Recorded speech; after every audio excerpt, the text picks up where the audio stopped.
Bismillahirrahmanirrahim. Assalamualaikum warahmatullahi wabarakatuh. Alhamdulillah. Wassalatu wassalamu ala rasulillah wa ala alihi wa ashabihi wa man tabi'ahum bi ihsanin ila yaumiddin wa ba'd. Syukur kepada Allah Subhanahu wa taala yang telah memberikan kepada kita kenikmatan iman, Islam dan juga ihsan. Salawat dan salam mudah-mudahan tercurahkan kepada junjungan alam Habibana wa Nabiyana Muhammadin sallallahu alaihi wasallam, kepada seluruh ahlul baitnya, para sahabatnya, dan juga orang-orang yang senantiasa mengikuti jejak sunnahnya hingga akhir zaman. Perkembangan dari ekonomi syariah, khususnya dalam bidang keuangan, ekonomi, dan juga bisnis syariah, mengalami perkembangan yang signifikan.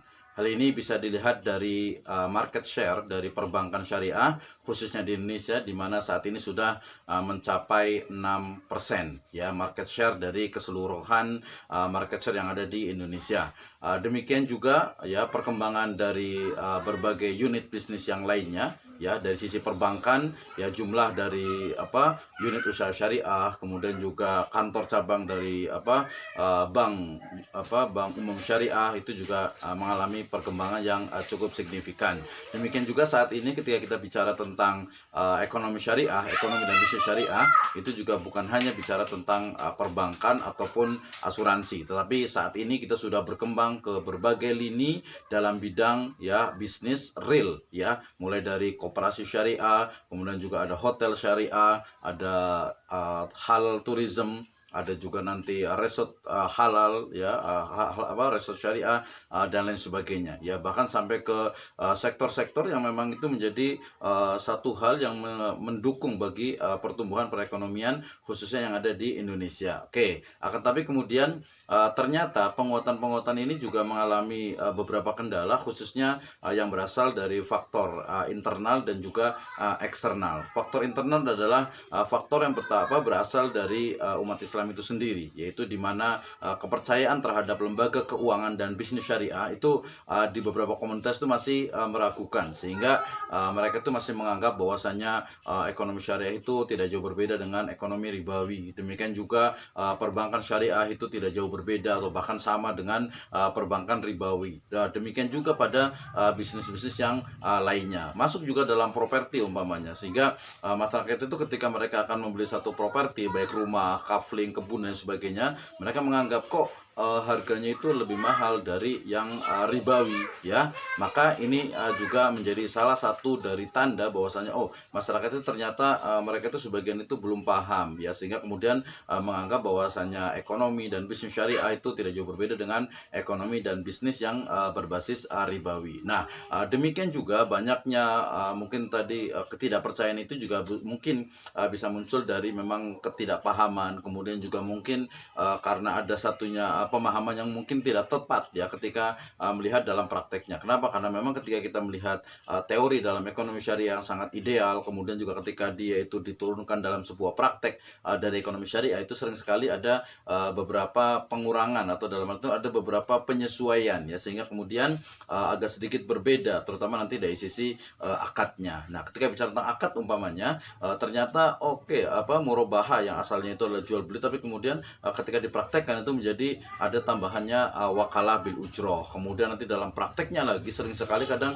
uang yang dijadikan pembiayaan itu yang kemudian diwakalahkan kepada nasabah itu terkadang tidak sepenuhnya digunakan untuk pembiayaan tersebut. Ini juga menjadi satu penyimpangan juga. Demikian juga dalam konteks mudorobah, di mana mudorobah dalam prakteknya itu adalah lebih ke arah mudorobah yang sifatnya itu paralel ya. Baik demikian juga nanti ada kafalah, kemudian juga khiwalah dan sebagainya, sehingga nanti ada muncul satu istilah yaitu hybrid kontrak atau al-uqud al-muraqabat atau multi akad dalam satu transaksi. Oke, melihat fenomena ini maka kemudian kita perlu adanya penguatan ya, penguatan bagaimana agar lembaga ekonomi dan bisnis syariah itu semakin menancapkan atau semakin bisa dipercaya di tengah masyarakat. Nah, berbagai problem itu tentu saja harus dilakukan adalah bentuk penguatan. Oke, dalam konteks ini penguatan itu adalah bagaimana pertama itu lembaga tersebut. Nah, ketika berbicara tentang lembaga, maka diawali dengan individu. Nah, individu artinya adalah staff atau lebih tepatnya SDM, sumber daya manusia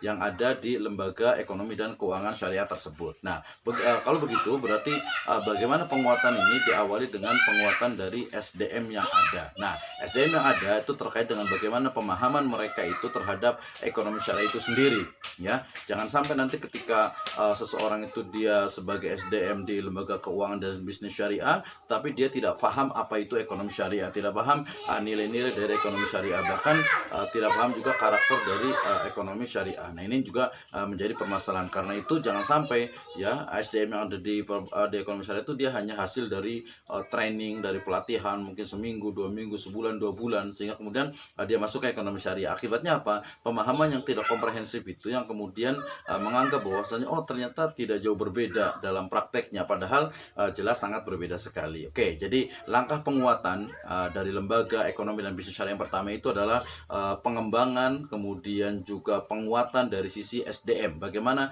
SDM syariah itu atau SDM di lembaga keuangan dan bisnis syariah itu harus memiliki tauhid, harus memiliki akidah, harus memiliki keyakinan yang kuat bahwasanya Islam itu adalah din, Islam itu adalah way of life, Islam itu adalah agama yang benar, dan juga Islam itu mengatur masalah perekonomian, dan segala hal ekonomi itu diatur dalam Islam. Segala praktek bisnis itu diatur dalam Islam, dan kita sebagai seorang muslim wajib tunduk patuh kepada aturan ya dalam bidang ekonomi dan bisnis syariah tersebut. Itu yang pertama. Yang kedua adalah corporate culture. Maksudnya adalah budaya kerja dari perusahaan atau lembaga tersebut. Ya, jangan sampai ketika SDM-nya itu mungkin sudah bagus, tapi ternyata budaya kerjanya itu kurang Islami, sehingga nanti kita harus kembangkan bagaimana Islamic corporate culture, ya, bagaimana budaya kerja syariah, ya. Ini bisa dilakukan dengan dipraktekkan di lembaga keuangan dan juga lembaga bisnis syariah itu, sehingga kemudian memunculkan ini salah satu karakter dari lembaga ekonomi dan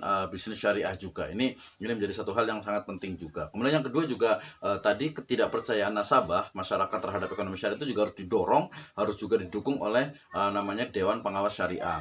Riset terbaru ya menunjukkan bahwasanya kepercayaan ya terhadap Dewan Pengawas Syariah itu sangat penting. Nah, sayangnya optimal atau optimalisasi untuk bagaimana peran dari DPS ini memang harus terus ditingkatkan, sehingga kedepannya DPS itu dia bukan hanya satu orang yang famous, satu orang yang terkenal, satu tokoh dan sebagainya, tetapi betul-betul yang dia memang betul-betul memahami bagaimana dasar pemikiran, karakter, praktek dari ekonomi syariah itu sendiri. Nah, yang terakhir adalah sosialisasi dari ekonomi dan bisnis syariah ini. Ini penting sekali karena luasnya Indonesia ini masih belum merata. Bagaimana ternyata lembaga ekonomi dan bisnis syariah itu belum sampai kepada atau belum sampai menyebar ke seluruh pelosok yang ada di Indonesia. Sehingga kalau kita lihat di beberapa pulau itu masih belum ada bank syariah, masih belum ada asuransi syariah, apalagi lembaga bisnis syariah. Nah, ini berarti sosialisasi yang harus dilakukan. Ya, alhamdulillah government sendiri, pemerintah sudah ada KNEKS, kemudian juga sudah ada OJK, kemudian juga ada BI yang juga mereka mengurus bagaimana sosialisasi dari ekonomi syariah juga jalan yang bagus, tapi harus memang terus dioptimalkan ya bagi penguatan ini. Nah, dengan 3 langkah ini, yang pertama adalah penguatan dari SDM syariah, yang kedua adalah bagaimana juga corporate culture-nya, kemudian juga optimalisasi Dewan Pengawas Syariah, kemudian sosialisasi dari lembaga ekonomi syariah. Ini mudah-mudahan menjadikan lembaga keuangan bisnis, lembaga ekonomi syariah itu semakin kuat, sehingga kemudian menjadi bagian dari kontribusi umat Islam terhadap semesta ini, ya, menjadikan bahwasanya Islam itu adalah agama yang memberikan rahmat bagi seluruh alam, tidak hanya bagi umat Islam tetapi juga bagi seluruh umat manusia dan juga semesta. Demikian, Assalamualaikum warahmatullahi wabarakatuh.